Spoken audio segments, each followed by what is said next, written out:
دوستان در واسطه کلیپ آموزشیمون دقت کنید برای فرم‌دهی قوطی شاسی هم همچین موردی ما همچین چیزی رو درست می‌کنیم برای قسمت پشت شاسی. این یه گیره لوله کشیه که تبدیل کردیم به گیره صافکاری که از پشت پای قوطی شاسی نگه می‌داره. اگه تو به گیره رو اینجا ببندی وقتی می‌خوای اینو می‌کشی پرچه زیرش چون ظریف و ضعیفه کنده میشه. ضمن اگه بیای پای بوکسر رو بکشی این پای بوکسر چون یه طرف شاسی بسته بازم اون فشار بیش از حد بهش میاد و کنده میشه و شاسی هم یه طرفه میکشه.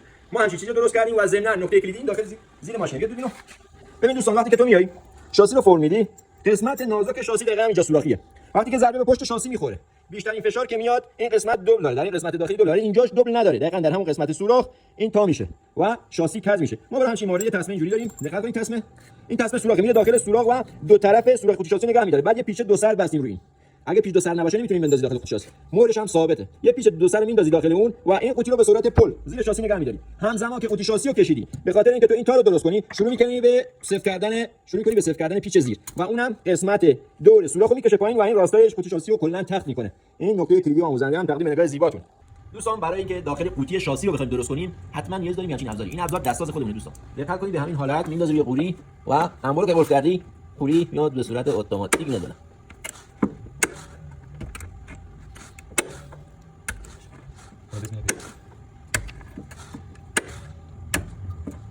دقت کردین؟